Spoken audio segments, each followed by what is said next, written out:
Crab farming is among the blue economy projects rapidly gaining popularity in Kenya's coastal region. Residents living near mangrove forest and tidal flats are now turning to this venture as a new source of income. The chairman of Yuhaleni Kakuluni Conservation Group, Nicholas Kirimangao, explains how they received support from Crab Alive and how the project has benefited the community. Kwa ufupi, katika huu mradi wa kaa katika Yuhaleni tumeanza kujua wakati kuna jamaa mwingine mwenye anafanya na Crabs Alive mwenye kwa jina ni Justin. Yeye pia alikuja kuangalia wale wafugaji wenye wana uwezekano wa kufuga samaki ama kaa. Basi alipofika ilibidi tuzungumze kidogo,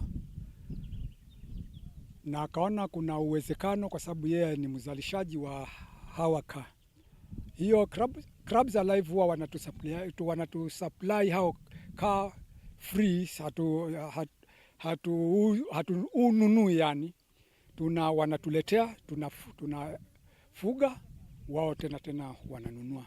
Hivi sasa wameuchukulia huo mradi kama mradi wao wenye unaweza kuwainua vizuri, manake kwa sasa huwa tuna supply hao kaa kila baada ya wiki mbili, na sio chini ya kilo 50, 40, 30 na ama saa nyingine hata 60.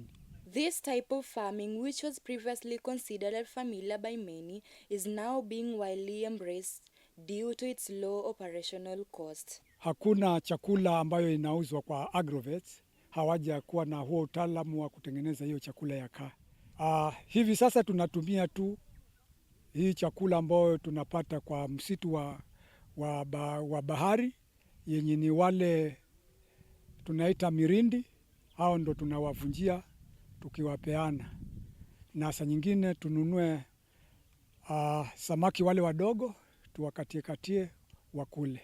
Crabs do not require medication or commercial feeds, since farmers largely depend on natural resources available within the coastal environment. Despite the many opportunities available in the blue economy sector, many young people still avoid such activities because returns are not immediate and require patience. Si rahisi kuwapata kwa wingi kwenye hii kazi, manake vijana wamezoea sana kazi hii ya kupata pesa ya kila siku, si ile ambayo ya kungojea. Vijana wasingojee mpaka hata waitwe kazi mahali. Hata yule hajawahi ingia shule. Kitu ambacho kinafurahisha ni kwamba hata mwenye hajawahi ingia mlango wa shule anaweza fanya, provided tu Mungu amempatia akili timamu na hekima, anajua mema na mabaya. Waamke na wajua kwamba kuna njia mbadala za kutafuta pesa ambazo zinahitaji subira. Environmental conservationist from Majestic, James Theory, says the learning tour has equipped him with available knowledge on crab farming. Tumeweza kujifunza mengi ambayo hatukuwa tunayajua sisi kama crab farmers ambao tunaanza. Kitu cha kwanza ni labda mapato yale ambayo tunapata kutoka katika crab farming. Kitu cha pili ni faida ya crabs kama chakula katika mwili wa binadamu. Kitu cha tatu unaweza sema kwamba hii ni alternative ama ile jinsi ya kuweza kukuza wanyama wa baharini, yani tunasema marine conservation of life.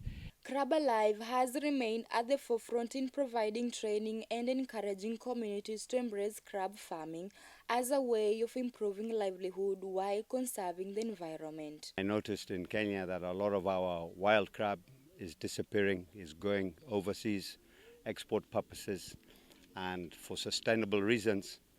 I realized that the crab stocks in Kenya were going down. So I ventured into, first of all, fattening the crabs.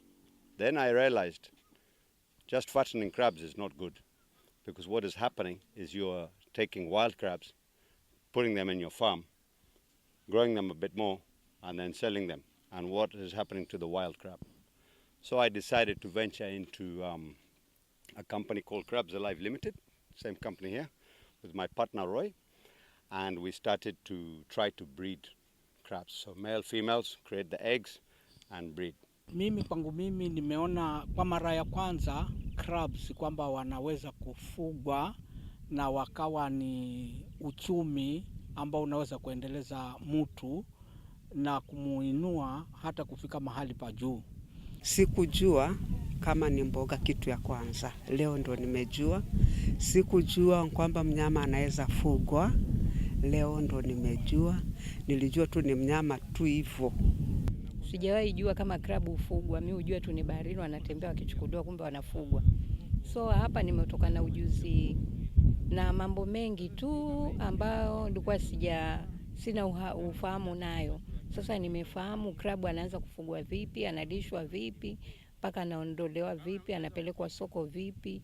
Stakeholders remain optimistic that crab farming will continue to become an important source of employment, income and development for coastal communities. Tukiangalia hivi ni mara 3 zaidi ya ile kazi wanayofanya ya bodaboda.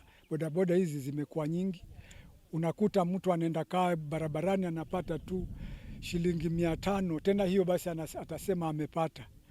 Lakini ukiangalia hapa, baada ya wiki 2 una pato lako zuri ambalo unaweza likakunufaisha na ukainua familia yako.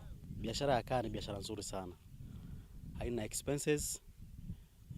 Yule kaa anaweza kaa siku 3 bila kula na bado ako sawa.